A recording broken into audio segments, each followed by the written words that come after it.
Masih bersama kami di Presisi Utama. Suku bunga tinggi di AS membuat banyak pembeli rumah menunda pembelian mereka. Dan demikian juga dengan penjual rumah yang ingin bertahan di rumah yang tengah dicicil dengan suku bunga KPR lebih rendah.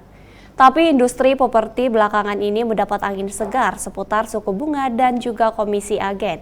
Informasi selengkapnya berikut kita simak laporan dari Nuva Purwadi dari VOA.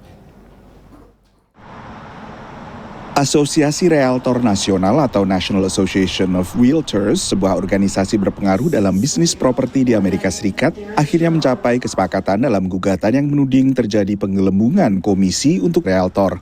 Langkah ini mengakhiri pematokan komisi 5 hingga 6% harga jual yang menjadi praktik lazim selama beberapa dekade. The way we think about it is transaction costs or commissions, they're very high historically. And realtors' commissions are about twice in America what they are in other developed countries. Dengan demikian, mulai sekitar Juli, lebih mudah bagi pembeli properti untuk menegosiasi besarnya komisi atau bahkan tak memakai agen sama sekali. Yang terakhir ini termasuk yang dikhawatirkan pelaku industri properti. What you're going to eventually see in the long run in the industry is you're going to see too many homes with too few agents and not enough representation.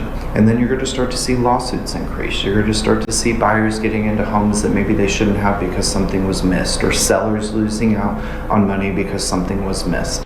Tapi penggugat mewakili penjual rumah melihat penetapan komisi 6% sebagai praktek anti-kompetitif. What's at stake is our right as Americans to sell our homes and to get the benefit of the value of those homes without these corporations conspiring together to rig the system against us.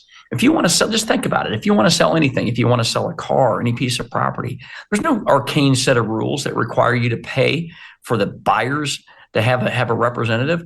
Why, when you go to sell your house, should you be forced to pay the buyer's agent?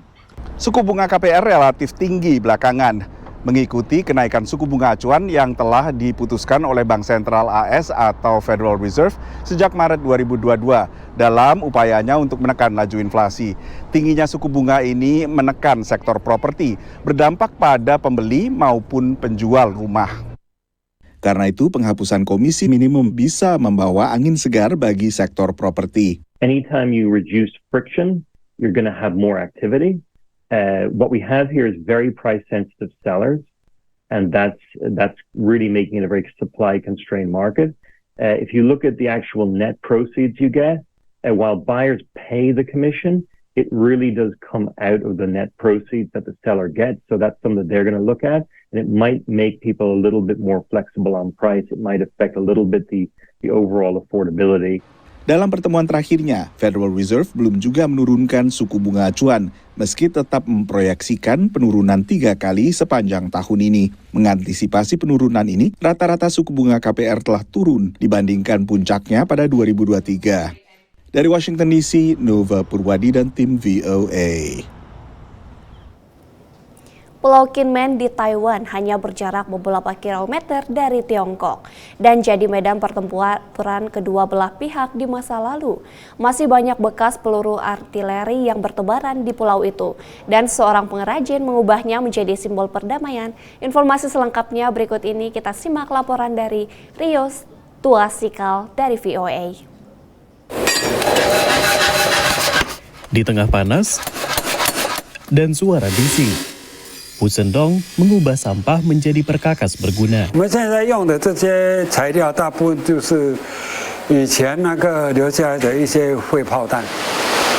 Di masa lalu, Pulau Kinmen, Taiwan merupakan medan perang. Tumbuh besar di pulau tersebut, kata Wu, peluru artileri yang ditembakkan bolak-balik antara Tiongkok dan Taiwan adalah bagian dari kehidupan sehari-hari.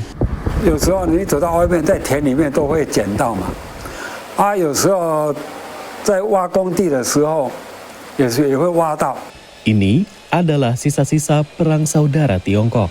1949年这场战役，当然，国军来到了金门，也成为这里为反攻大陆的基地。 Tahun 1949 juga merupakan tahun di mana Mao Zedong mendirikan Republik Rakyat Tiongkok di bawah Partai Komunis. Pemerintah Kuomintang yang kalah mundur ke Taiwan dan menyebutnya sebagai Republik Tiongkok. Sejak saat itu, di Kinmen yang dikuasai Kuomintang, konflik terus berlanjut dengan tembakan artileri hingga tahun 1970-an. Dengan pasokan bahan baku yang melimpah, peluru-peluru ini memiliki kehidupan baru di tangan Wu. 我们现在就是废物利用，把它做成家庭用的一些工具啦、刀具啦。 Wu perlu sekitar 30 menit untuk membuat satu pisau dan bisa membuat sekitar 60 pisau dari satu cangkang lesung. Wu telah membuat pisau selama 50 tahun dan selama itu dia telah melihat perubahan di Tiongkok. 跟我们去到台北，感觉到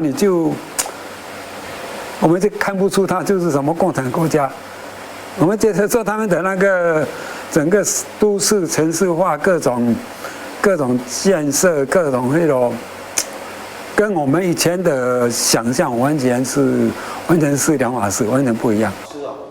Banyak penduduk Kinmen berharap seiring dengan kemajuan Tiongkok akan ada lebih banyak kesamaan antara Tiongkok dan Taiwan, meskipun keduanya berbeda secara ideologi.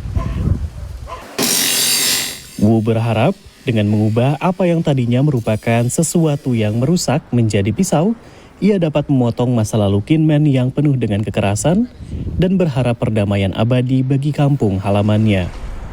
Amerika Serikat secara resmi mengadopsi kebijakan One China Policy, di mana Amerika mengakui kedaulatan Tiongkok namun tidak mengakui kedaulatannya atas Taiwan.